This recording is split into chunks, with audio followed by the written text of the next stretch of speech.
খুলনা বিভাগে আমরা সেখানে মাগুরার একটি আসন নিয়ে কথা বলতে চাই। মাগুরা যেহেতু দুটি আসন নিয়ে গঠিত, আমরা মাগুরা এক আসনটি নিয়ে কথা বলতে চাই। এটি মূলত সদর উপজেলার 9টি এবং শ্রীপুর উপজেলা নিয়ে কিন্তু এই মাগুরা এক আসনটি গঠিত। একটু জানিয়ে রাখতে চাই, এই আসনে মোট ভোটার রয়েছে 4,25,248 জন, যেখানে পুরুষ ভোটার রয়েছে 2,12,129 জন এবং নারী ভোটার রয়েছে 2,13,116 জন এবং এখানে তৃতীয় লিঙ্গেরও কিন্তু 3 জন ভোটার রয়েছে। এবং এই আসনটি আসলে একটু আমাদের দর্শকদের জানিয়ে রাখতে চাই, এই আসনটি হচ্ছে সেই আসন যে আসনে দ্বাদশ জাতীয় সংসদ নির্বাচনে বিতর্কিত দ্বাদশ জাতীয় সংসদ নির্বাচনে সাকিব আল হাসান তিনি আসলে জয়ী হয়েছিলেন। তো এটি সেই আসন।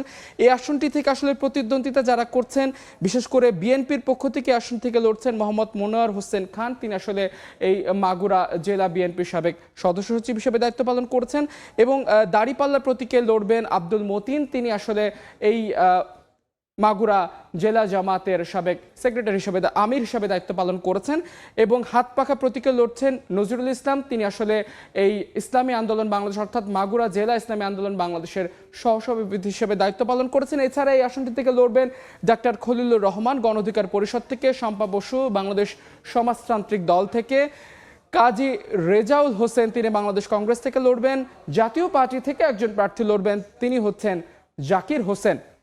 আমরা আসলে সে আসনে একটু মাঠের হালচাল সম্পর্কে জানতে চাই। আমাদের সহকর্মী লোটাস সেখানে রয়েছেন, আমরা একটু আপনার কাছে জানতে চাই আসলে মাগুরা এক আসনটি আসলে যেহেতু একটি আলোচিত আসন এবং আমরা জানি আসনটি থেকে যারা বের হয়ে আসেন তারা আসলে জাতীয় রাজনীতিতে একটি ভূমিকা রাখে, আসলে সেখানে নির্বাচনী হালচাল সবশেষ খবরাখবর কি রয়েছে আপনার কাছে একটু জানাবেন। দক্ষিণবঙ্গের প্রবেশদ্বার মাগুরা জেলায় আসলে এই জেলার মোট 4টি উপজেলা এবং 2টি সংসদীয় আসন। আমরা আজকে আছি মাগুরা যে এক আসন সদর উপজেলায়।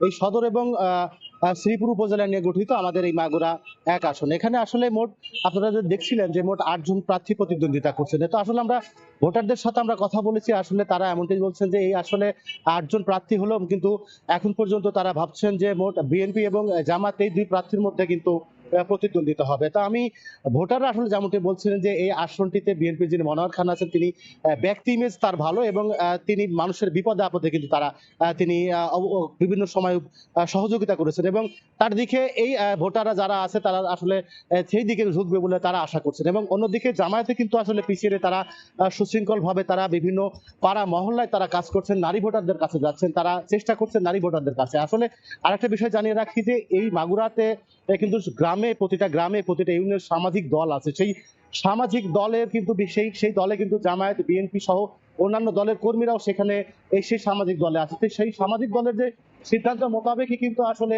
সেই ভোট ব্যাংক গুলো আসলে কাজে লাগবে। তো এখানে যেটা ভোটার সহ সাধারণ মানুষ বলছে যে এই সামাজিক দলের প্রভাবটা আসলে বিএনপির বেশি। তো সেক্ষেত্রে আসলে বলা যায় বিএনপির কিছুটা ভোট ব্যাংক এই সামাজিক দলকে কেন্দ্র করে আসলে আসা যাওয়া করবে, ভোটের ফলাফল আসলে নির্ধারণ করবে। তো এই ছিল আমার কাছে মাগুরা এক আসন থেকে নির্বাচনী হালচালের সর্বশেষ। লোটাস, আপনাকে অসংখ্য ধন্যবাদ। সহকর্মী লোটাস আসলে জানাচ্ছিলেন মাগুরা এক আসনের প্রার্থীদের প্রতিশ্রুতি এবং ভোটারদের প্রত্যাশার সবশেষ খবরাখবর।